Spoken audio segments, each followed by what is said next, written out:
o nosso Deus. Queria convidar você a abrir sua Bíblia. Primeira Epístola de João, capítulo 1. Vamos ler a partir do verso de número 5. Diz assim a mensagem: Ora, a mensagem que da parte dele temos ouvido e vos anunciamos é esta: que Deus é luz e não há nele treva nenhuma. Se dissermos que mantemos comunhão com ele e andarmos nas trevas, mentimos e não praticamos a verdade. Se, porém, andarmos na luz como ele está na luz, mantemos comunhão uns com os outros, e o sangue de Jesus, seu Filho, nos purifica de todo o pecado. Se dissermos que não temos pecado nenhum, a nós mesmos nos enganamos, e a verdade não está em nós. Se confessarmos os nossos pecados, ele é fiel e justo para nos perdoar os pecados e nos purificar de toda a injustiça. Se dissermos que não temos cometido pecado, fazemo-lo mentiroso, e sua palavra não está em nós. Curve mais uma vez sua cabeça e oremos mais uma vez ao Senhor. Pai Santo, Pai bendito, louvamos e bendizemos o Teu nome, porque Tu és digno. Tu és o Deus onde Tu habitas a luz inacessível, Senhor. Pai Santo, glorioso, esteja conosco nesta hora, nesse momento, para nos inspirar, nos iluminar, a fim, Deus eterno, de que Tua palavra saia límpida e clara como ela é, e que Tu mesmo, pelo Teu Santo Espírito que habita em cada um que é Teu Filho, possa Tu mesmo ministrar a Tua palavra, a Tua verdade, trazendo, Senhor amado, à tona, Senhor, tudo aquilo que Tu és e Tu queres fazer em nossas vidas, para que, edificados para a Tua própria glória, frutifiquemos no gozo do Senhor. Assim oramos e Te agradecemos, no precioso nome de Jesus. Amém. Amado, os dias de hoje não são dias muito fáceis. São dias em que as pessoas cada vez mais vivem uma vida de muita aparência, de muito, eu posso dizer, de muito engano. Todos nós, a gente percebe, e eu acho meio difícil que algum de nós não tenhamos algum tipo de rede social, e mesmo que a gente faça pouco uso dela, a gente consegue perceber no mundo, nesse mundo que nós vivemos, um mundo realmente que proclama algo que muitas vezes não tem nada a ver, não tem nada a ver com aquilo que ele professa, não, aquilo que ele fala. É pessoas se colocando em determinados restaurantes, ou em determinados balneários, tiram sua selfie, mostram determinada coisa, um sorriso nos lábios, um aspecto de vida muito íntegra, muito alegre, muito vibrante, e poucos dias depois a gente percebe que essa pessoa cometeu suicídio. Esse é o aspecto mais terrível dessa nossa geração. É um aspecto que propaga uma verdade só de boca. Enquanto no seu interior e na sua vida real, em que os seus próprios familiares conhecem, e às vezes nem eles mesmos o conhecem, mostra-se algo de escuridão, de trevas. E a nossa passagem aqui, em especial, o apóstolo João, ele vai tratar exatamente com grandes contrastes na sua escritura. A começar no livro de João e nas suas epístolas, e depois no livro de Apocalipse, ele vai trabalhar com esse binômio que a gente poderia dizer, luz e trevas. Verdade e mentira. Quem olha e vê, e aquele que tem os olhos fechados. Entre aquilo que tem consciência de se estar vendo a verdade e aquele que esconde a verdade. Aquele que encobre a verdade.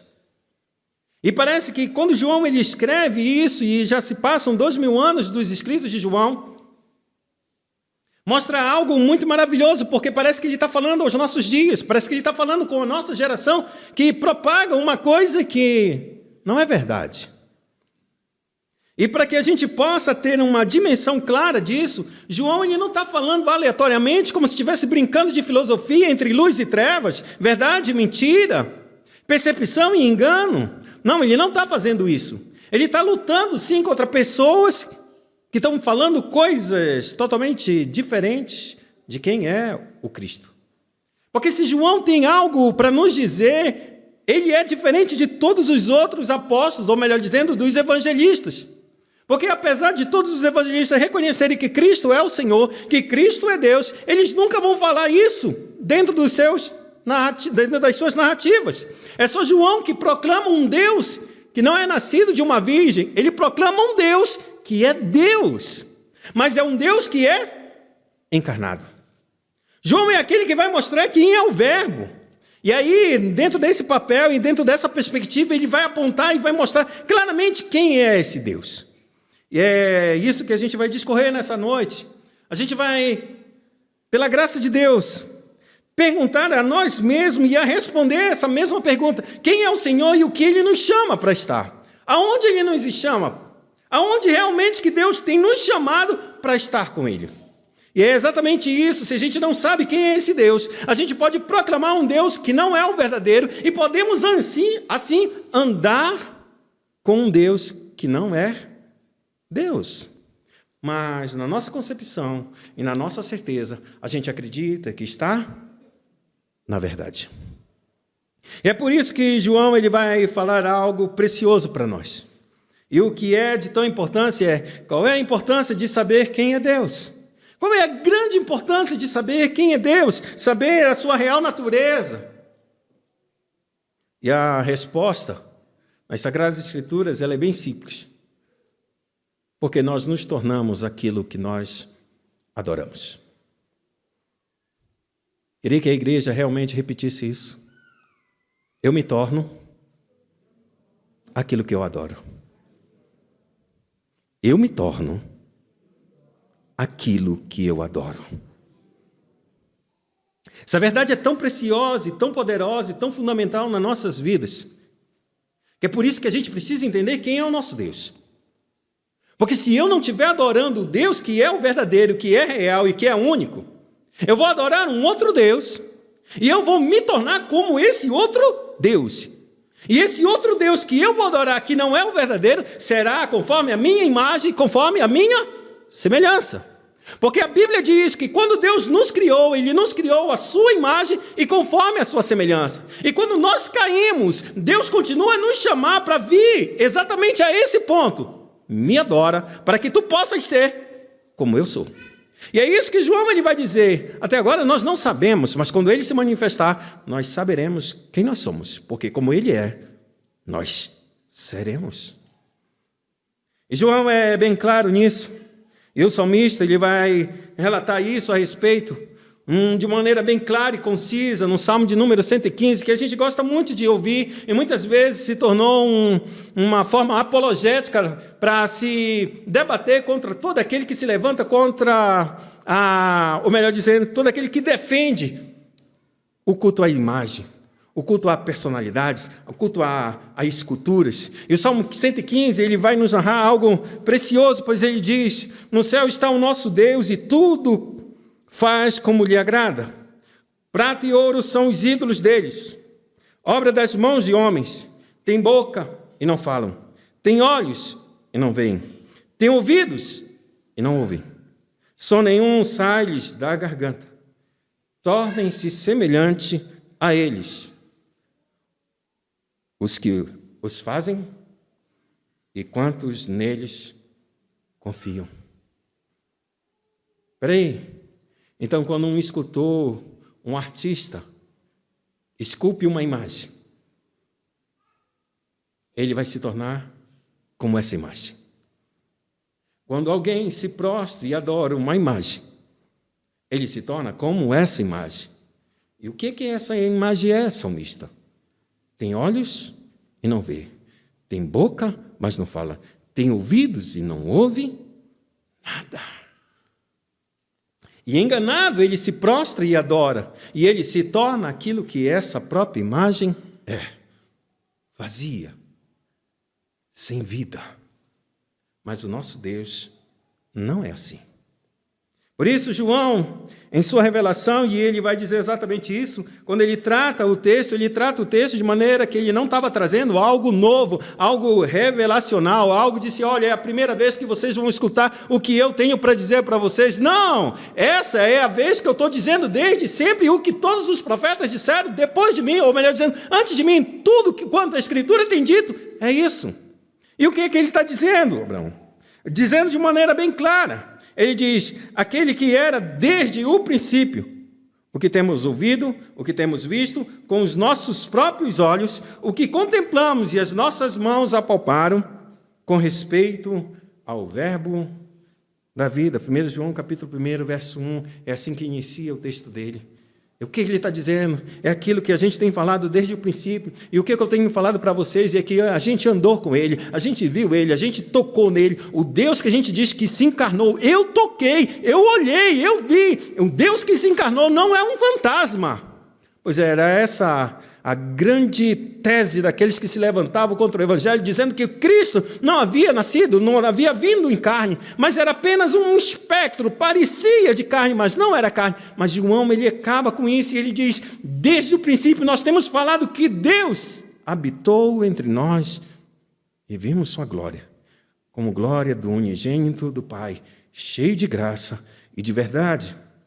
Esse Deus encarnado sem pecado, e esse é o ponto. Por quê? Porque todos aqueles que lutavam contra o João nesse ponto, ou nessa disputa, achavam que a carne, a forma, o corpo, enquanto andavam nessa terra, por a carne ser corruptível, ser acessível ao pecado, estar sujeito ao pecado, de forma alguma Deus poderia habitar em uma carne. Pois ela é suja, ela é pecadora, ela é impura. E se Deus que é Espírito e é Santo, Ele não pode habitar numa carne imunda dessa. Só que o que João ele diz é, Ele habitou entre nós. Ele se encarnou, mas sem pecado. E quando ele vai dizer isso, amados, esse impacto dessa mensagem de um Deus que se encarna, ele traz duas premissas para nós extremamente maravilhosas. A primeira é que Deus se gloriou em nos fazer carne e Ele se gloriou em se fazer carne. O aspecto da nossa matéria, de forma de que eu posso pegar o nosso amado irmão e tocar nele, e ele não é um espírito. Eu posso tocar nele, mostra exatamente essa relação e esse prazer e esse valor que Deus dignificou ao formar cada um de nós de carne e osso. E não somente um espírito, mas um ser humano de espírito e corpo. Um homem só. O homem não é espírito. O homem não é um corpo. O homem é essas duas coisas em uma só.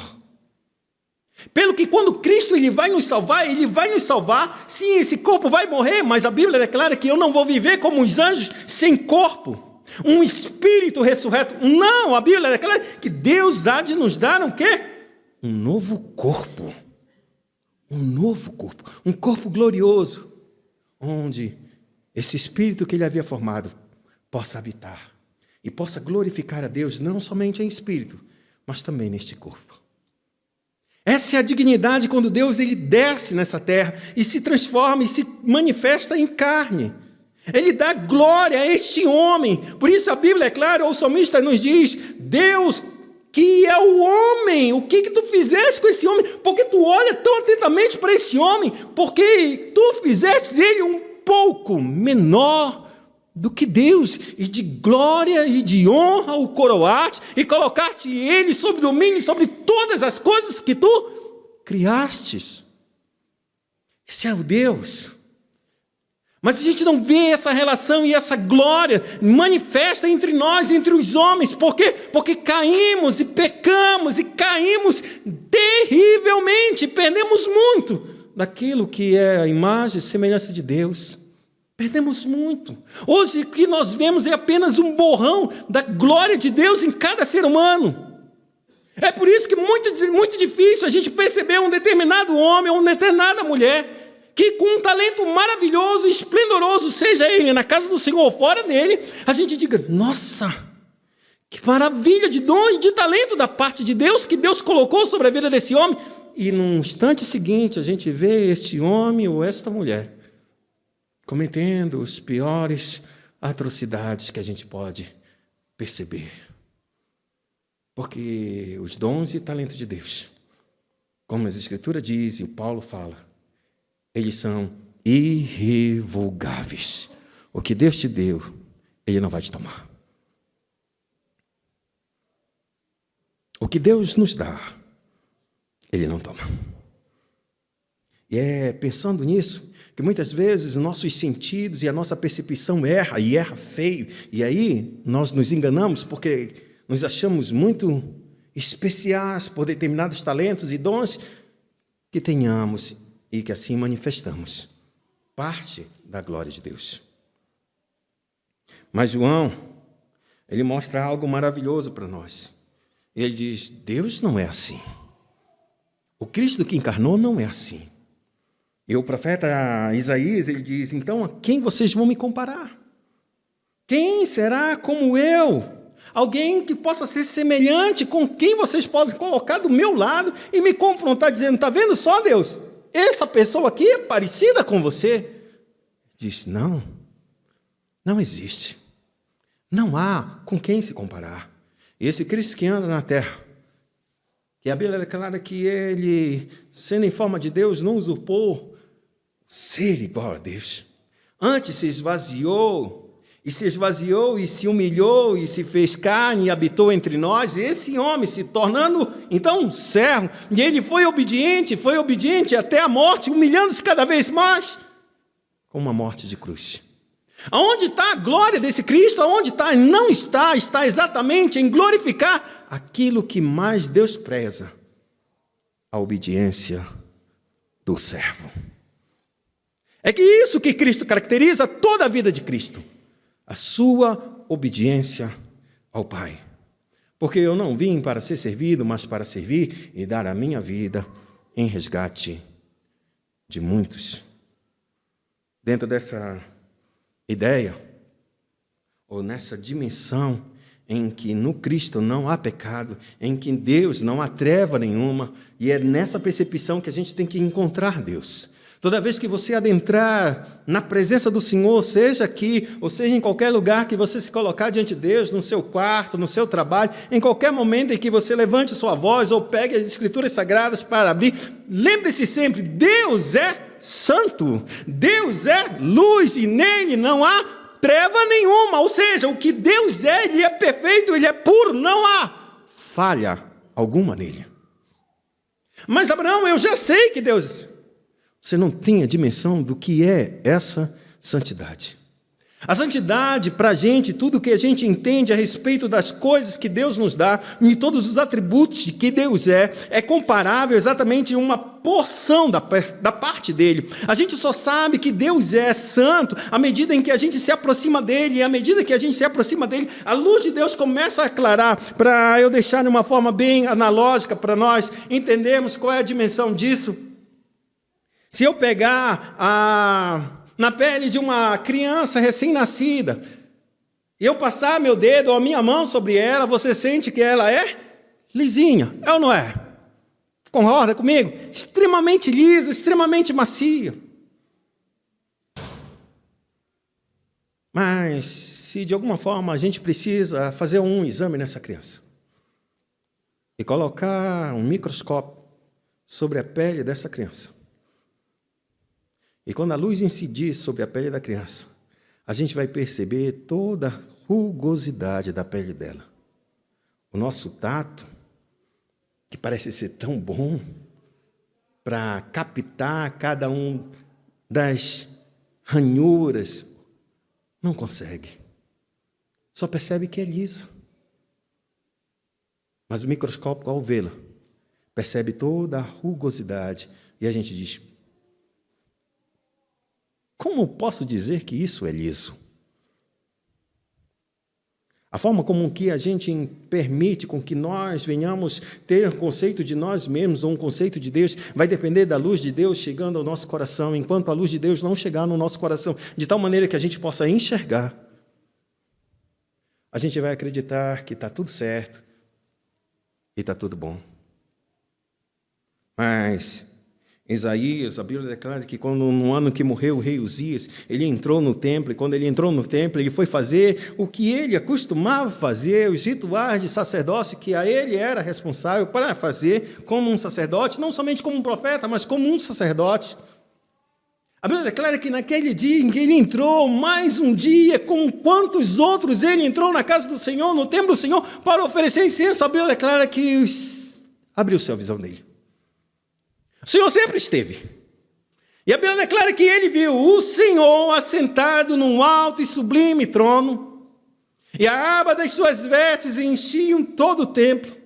E havia uma glória enorme que inundou o lugar onde ele estava. E a Bíblia declara que os anjos serafins começavam a voar e começavam a proclamar: Santo, Santo, Santo é o Senhor dos exércitos, e toda a terra está cheia da sua glória. Enquanto ele via essa visão, até então, aquele profeta que estava acostumado a viver diante de Deus, a pregar, a ensinar, a ofertar, o dia que ele vê o Senhor, a visão dele mostra a corrupção dele.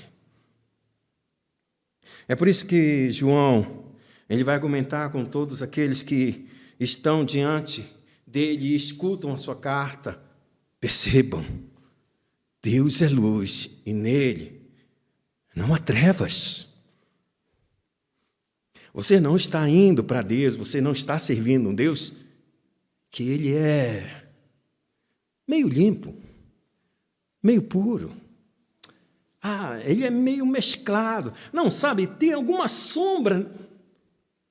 Não há nele treva nenhuma. Ele é luz, e a luz é inacessível.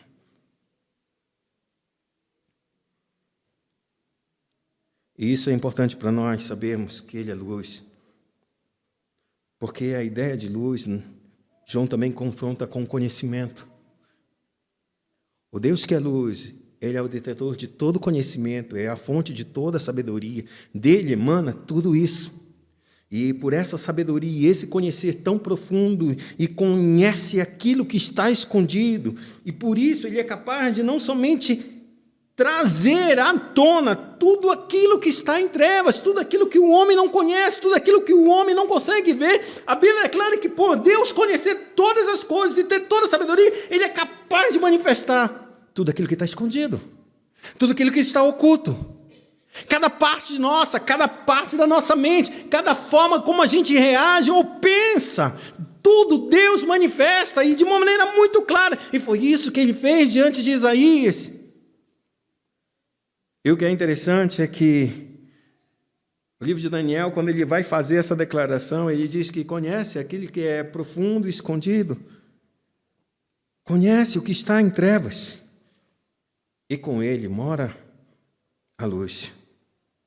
Dessa afirmação, João então passa a revelar claramente essa relação agora que nós vamos ter com Deus. Se Deus é luz e não há trevas, qual é o chamado que ele tem para cada um de nós? Que chamado ele faz para mim e para você? Qual é esse chamado tão grande? E ele esclarece bem claramente para nós, de forma a nós não termos dúvida. Ele diz: todos devem confessar e nunca negar, verso de número 6. Se dissermos que mantemos comunhão com ele e andarmos nas trevas, mentimos e não praticamos a verdade. Se dissermos que mantemos comunhão com Deus e andarmos nas trevas, mentimos e não praticamos a verdade. Isso é interessante, por quê? Porque se Deus é luz, logo, o caminho que Deus anda não é outro senão luz. E andar com Deus é andar, então, na luz. Caso contrário, a gente pode claramente entender assim: então, se eu digo que estou andando com Deus, mas ainda estou nas trevas, ou ando nas trevas, isso me torna um mentiroso. E isso é tão certo porque o profeta Amós, ele diz para nós: Andarão dois juntos, se não estiverem em comum acordo? Se estiver em comum acordo, como é o nome do irmão mesmo? Tiago, eu quero ir para o centro. Tá bom. Vamos, Tiago. Aí disse, vamos. Eu vou de carro. Não, Tiago, vamos andando. Não, vamos de carro. Não, vamos andando. Você acha que a gente vai junto para o centro? Vocês acham que a gente vai caminhar junto? De forma nenhuma. Ou ele cede, ou eu cedo. Do contrário, se a gente não encontrar um comum acordo aqui, de forma nenhuma, a gente partirá numa jornada junto. O máximo que a gente pode dizer, não, então, não me espera lá que eu te encontro lá. Simples assim. É isso que o profeta Amós diz nos tempos dele, em que Israel ele andava de um lado e o Senhor do outro lado, e ele diz, como eu posso andar com esse povo, se esse povo não anda comigo? O chamado não é Deus andar conosco, é nós andarmos com Deus, porque Deus tem chamado o homem, porque o homem se afastou, e é ele que sempre busca. Foi isso que Jesus andou, e ele, quando ele veio nessa terra, ele diz, eu vim buscar e salvar o que se havia perdido. Quem veio buscar? Quem tem procurado o Senhor? Quem busca pelo Senhor? Quem clama pelo Senhor? Ninguém, amados. É o Senhor que desce nessa terra e procura os seus. E quando Ele procura, Ele o transforma para que venha. E Ele diz, vem e segue-me. Vem e segue-me. Esse é o grande chamado de Deus que Ele soa por todas as Sagradas Escrituras. Por toda a Escritura, o chamado de Deus sempre será esse, para que o homem ande com Ele. A Bíblia declara que quando Deus apareceu a Abraão, no capítulo de número 17, verso de número 1, em Gênesis, a Bíblia diz exatamente, eu sou o Deus Todo-Poderoso, anda na minha presença e ser perfeito. Anda na minha presença e ser perfeito. O chamado de Deus não deixa nunca dúvida para nenhum ser humano, pois se baseia no caráter de Deus. Não é no caráter do homem, nem na força do homem, nem em qualquer outro tipo de circunstância. Todo o chamado de Deus baseia no seu próprio ser e no seu próprio caráter, que é santo.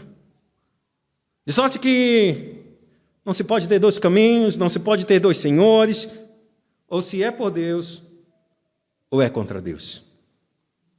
Deus não permite que ninguém esteja em cima do muro. Não deixa. Ou você é dele, ou você é contra ele. Ou você está na luz, ou você está em trevas. Não há, como a gente percebe no Amazonas, sou do norte, as águas do Rio Negro e Solimões. Um rio extremamente negro e um outro rio mais claro. Eles nunca se misturam, eles se encontram numa hora. E quando você encontra esse rio no outro, percebe-se exatamente uma clara linha de divisão, que vai percorrendo quilômetros e quilômetros, mas os rios nunca se misturam. É por isso que a gente pode ver muitas pessoas andando com Deus e andando totalmente errada. Não é porque Deus está com essa pessoa que Deus está validando todos os atos dela. Deus está porque Ele tem que conhecer todos nós. Porque no dia do juízo, Ele é testemunha contra cada um de nós. Eu estava naquele dia. Todo aquele que peca e vai para um motel, Deus lá está. Porque Ele é o Senhor soberano.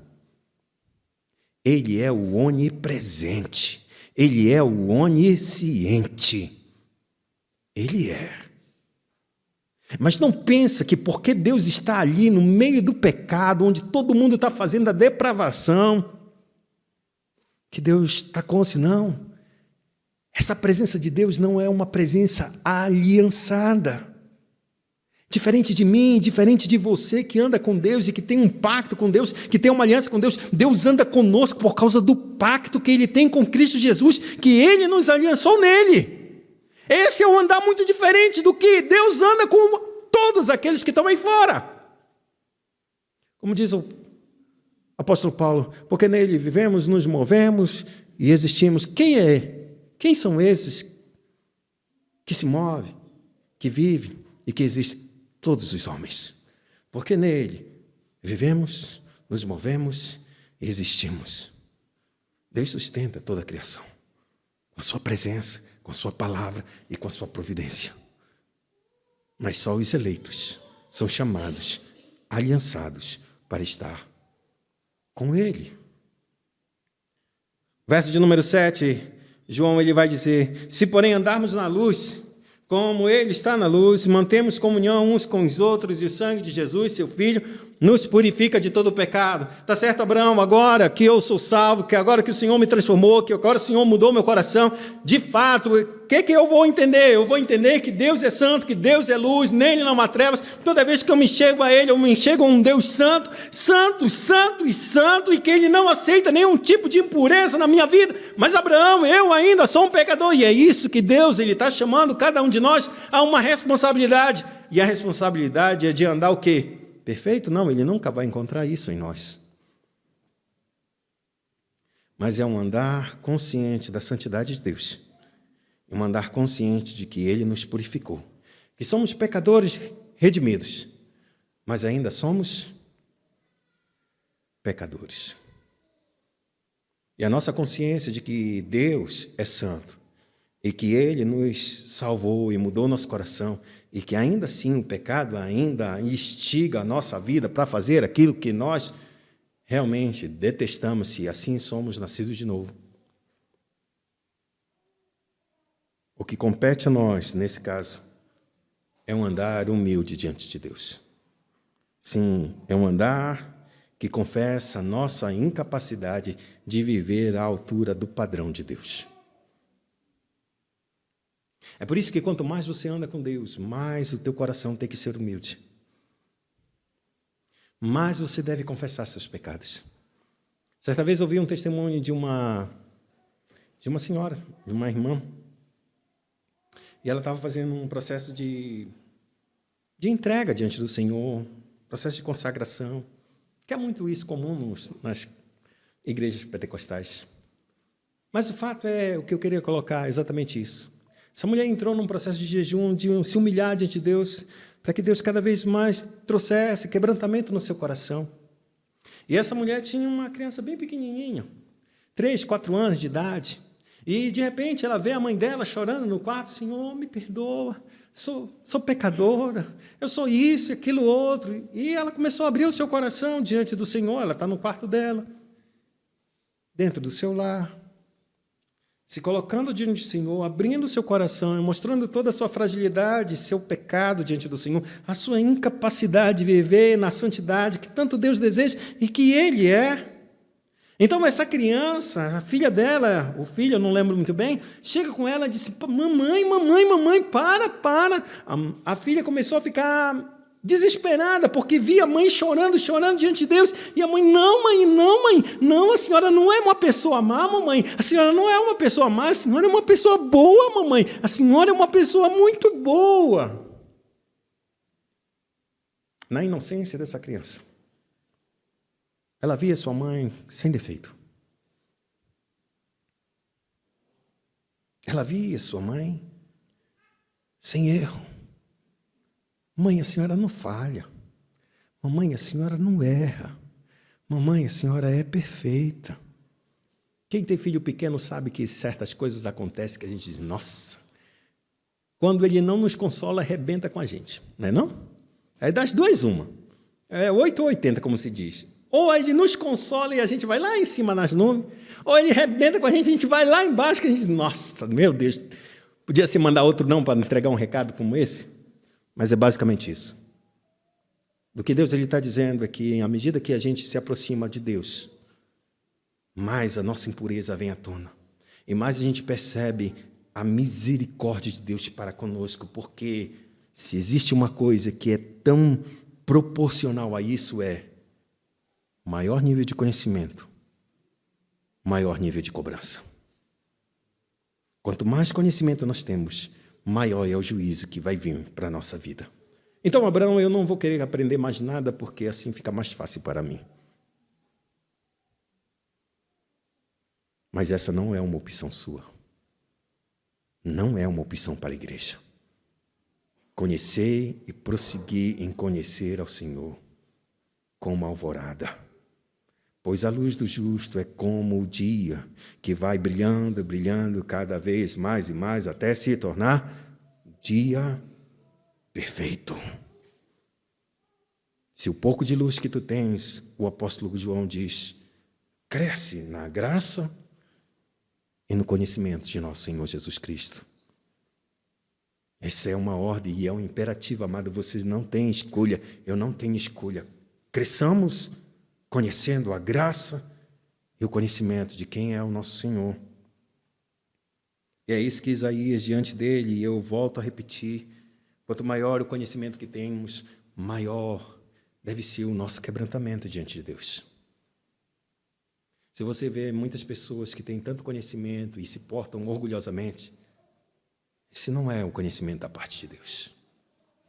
Não é. Não é. Isso é a... Eu sempre fui muito soberbo, hoje eu sou menos soberbo, amado. Eu falo isso com muita tristeza no meu coração. Sempre fui muito soberbo. Mas eu tinha um ar de humildade muito grande, muito grande. E por muitas vezes eu orava e eu sabia que a soberba ela ia me dominar e eu ia manifestar ela de uma maneira que eu ia desprezar o Deus Todo-Poderoso. E não havia possibilidade nenhuma de eu ser curado. Porque isso fazia parte da minha essência. Então eu continuei orando a Deus e eu sabia, cada vez, ninguém percebia, mas eu percebia, e era como se Deus chegasse comigo e disse, soberba, tu está te colocando num lugar que é meu. Tu vais cair. Então eu entrava diante de Deus em oração e começava a pedir, Senhor, tem misericórdia, eu não tenho como me libertar. Me livra, me tira, troca, faz alguma coisa, me tira. E eu sabia pelas Sagradas Escrituras que todo soberbo, Deus, a Bíblia declara que ele vai ser quebrado. De repente. De repente.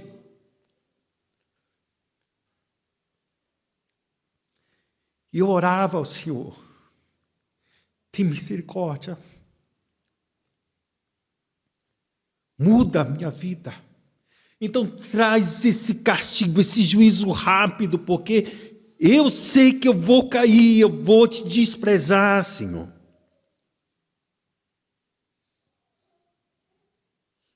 Passaram-se mais ou menos uns 5 anos. Então o Senhor trouxe um mal sobre a minha vida tão grande, uma circunstância da minha vida que eu não suportei. Mas eu sabia que todo aquele mal que estava me acontecendo era para que Deus me quebrasse.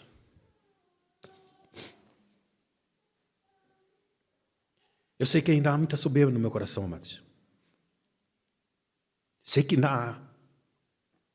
Mas conto isso para a igreja, para que a igreja perceba quem ela é diante do Senhor. Não se engane. Não se engane. Não se engane. Só há um santo, e ele é Deus. Todos nós, pecadores, e quanto mais Deus nos dá, mais a gente tem que entender que a gente é pecador. E precisa dessa misericórdia para continuar andando. Porque se não é Ele, todos vocês já estariam escandalizando o nome do Senhor. Não tem ninguém fiel aqui que bata no peito e diga, eu nunca. Você só faz isso pela graça de Deus. É só. Não é pela tua força. Veja Pedro, veja outros apóstolos, veja tantos homens e mulheres nas Sagradas Escrituras, santos homens, mas falharam, alguma hora falharam. E por que falharam? Para que Deus sempre revele que nós não somos perfeitos, e só um que é perfeito. E o que é perfeito e que andou entre nós, ele disse, vinde a mim, todos vós que estão cansados e sobrecarregados, que eu vos aliviarei. Aprendei de mim, que sou manso e humilde de coração, e acharei descanso para as vossas almas, porque o meu jugo é suave e o meu fardo é leve.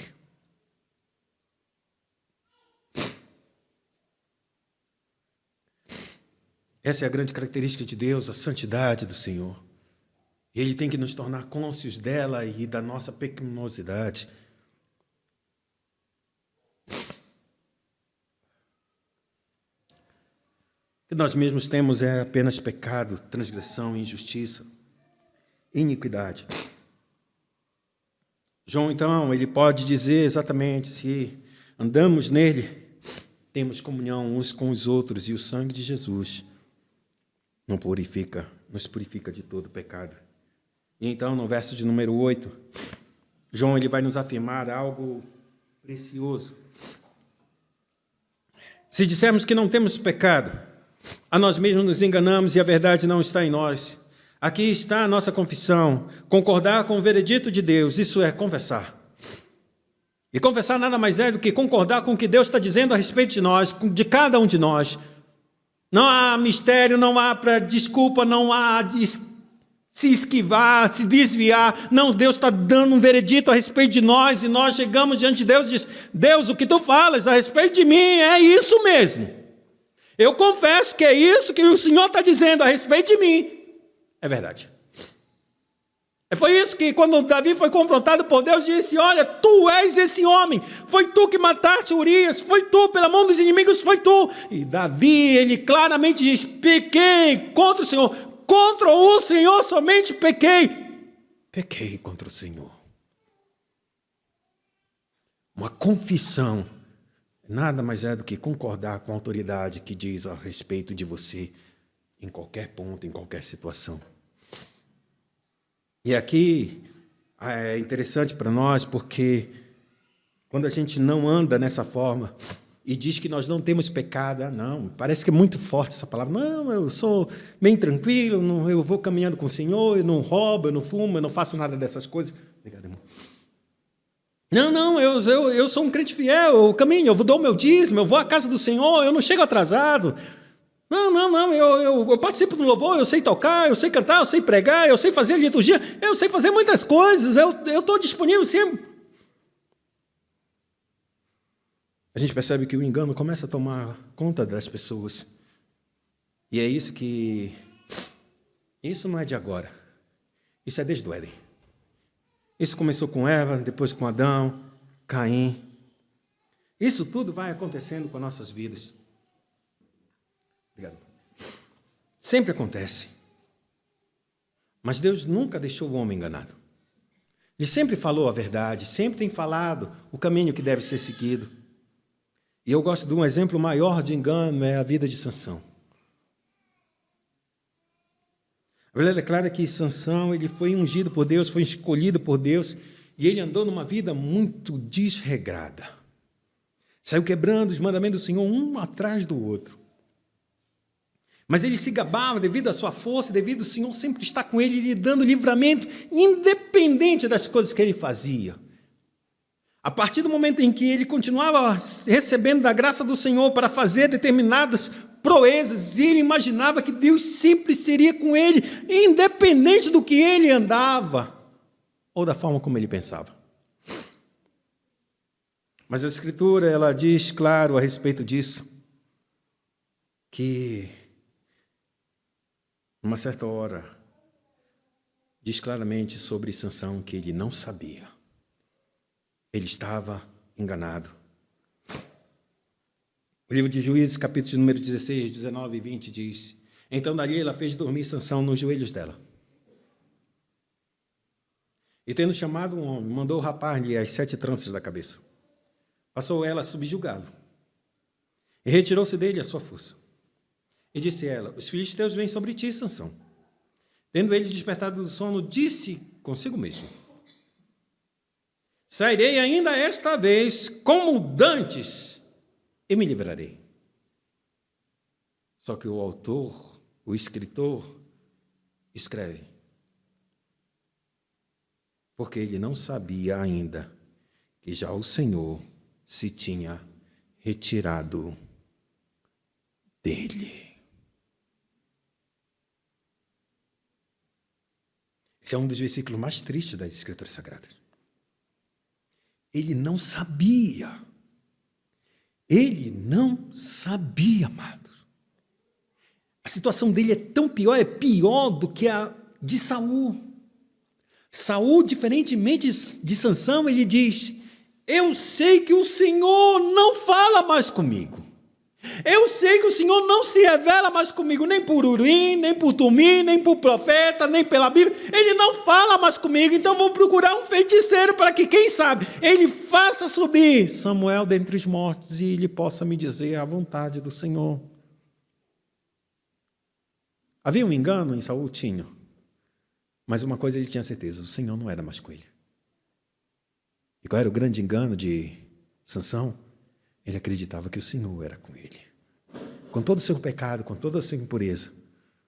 E o Senhor disse: ele não sabia que o Senhor era com ele.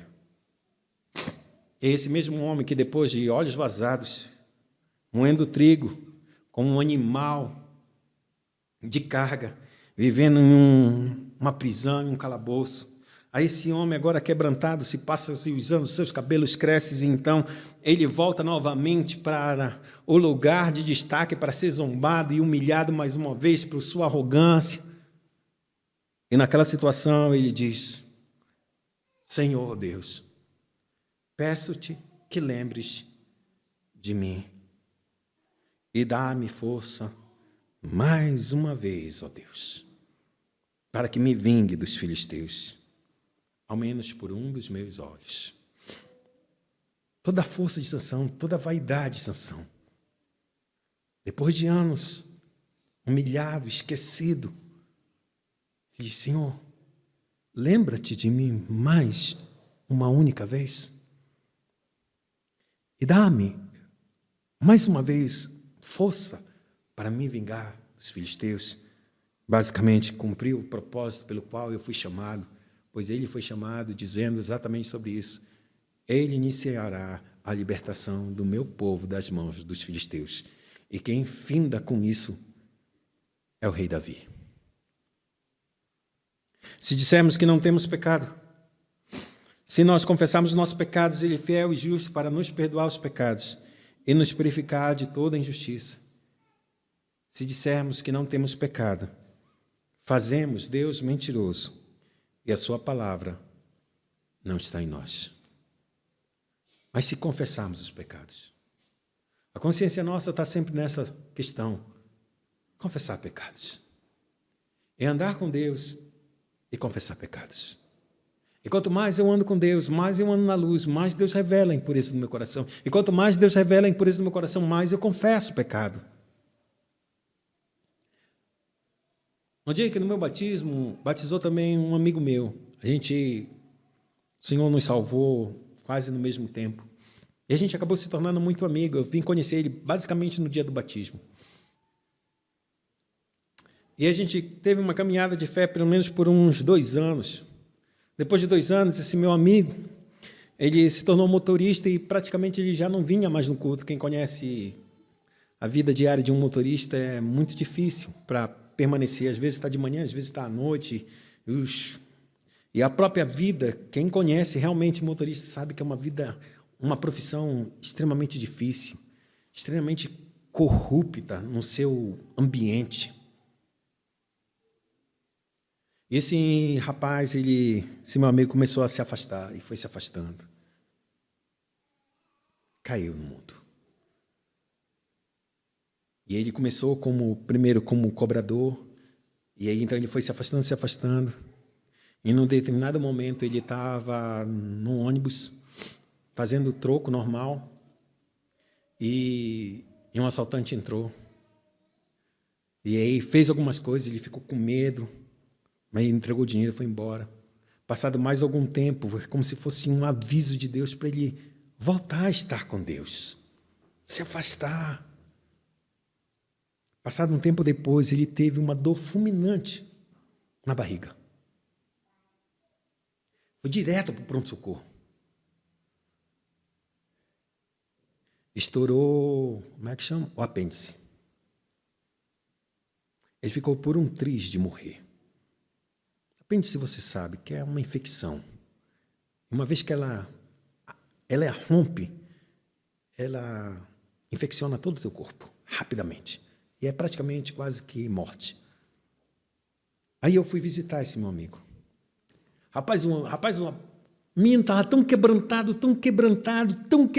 digo, nossa, pequei com o Senhor, estava tão distante, eu não queria nem saber dele. E à medida que eu olhava para ele, eu sentado, ele na cadeira dele, com aqueles gases assim, né, da cirurgia, fraco, eu olhava para ele, junto com ele, do lado dele, ouvindo ele, eu comecei a chorar, e olhava para ele, eu começava a chorar, eu olhava para ele e começava a chorar, e ele disse, o que foi, mano? Paz. Se Deus não fosse por mim, eu iria estar na tua mesma situação. Se Deus não segurasse a minha vida, eu seria essa pessoa. Eu sei que tu tem culpa, eu sei que tu fizeste essas coisas erradas, mas eu sei que eu só não fiz essas mesmas coisas erradas, porque Deus me segurou. E esse é o nosso espírito, amado.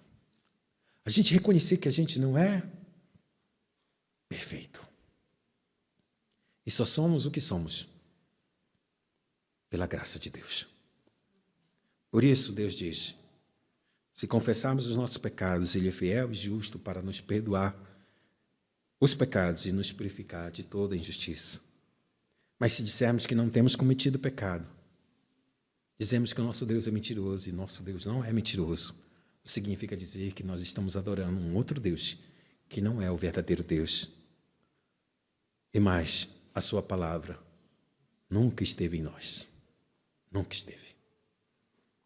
Queria convidar a igreja, curvar a sua cabeça e orar mais uma vez ao Senhor.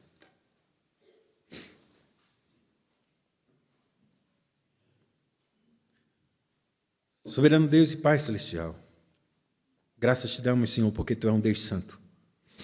Santo, santo e santo. Tu é um Deus que habita na luz inacessível. Em Ti não há dolo, não há ruga, não há mancha. Não há iniquidade, não há pecado. Tu és o santo, Tu és puro. Tu és tão puro de olhos que não pode ver o mal. Não podes contemplar a maldade. Senhor, Tu não peca e nem tenta ninguém. Tu não pode nem mesmo ser tentado pelo pecado, porque Tu és o santo. Mas nós não somos assim. Por isso, Senhor, chegamos diante do Senhor confiados naquele que é santo, Pai. E que Tu deste para nós, Senhor, para que nós estejamos nele. E nele somos perfeitos. Perfeito porque nos revestimos de Cristo, da sua justiça, da sua santidade, da sua beleza, do seu cuidado. E nos colocaste em uma outra posição que nós não merecemos e só estamos por Tua livre graça, Pai. Então, Deus, nessa noite, ajuda a gente a se colocar, cada um de nós, no devido lugar, que é estar aos Teus pés, confessando os nossos pecados, pedindo graça para um tempo oportuno, porque dias difíceis a gente já atravessa e podem vir dias ainda piores. E por isso, nesta noite, nos colocamos diante do Senhor para Tu nos conceder graça e misericórdia para aqueles dias. Pois é só no Senhor e somente no Senhor que podemos vencer esse mundo. E aquele que vence o mundo é aquele que tem fé em Ti. A fé de acreditar que o Senhor é o que nos guarda e o maligno não nos pode tocar. Nesse sentido, Pai, te peço que Tu ajude cada um de nós, em cada uma de nossas circunstâncias e fraquezas, e faz de nós homens e mulheres segundo o Teu coração. Homens e mulheres que não sucumbem à vaidade, que não sucumbem ao orgulho, à avareza, que não sucumbem aos prazeres deste mundo, a cobiça da carne, a cobiça dos olhos, a soberba da vida. Não, Senhor. Mas se resigna para estar diante do Senhor e andar humildemente com o Senhor, para a tua glória e para o teu louvor. Assim nós oramos e te agradecemos.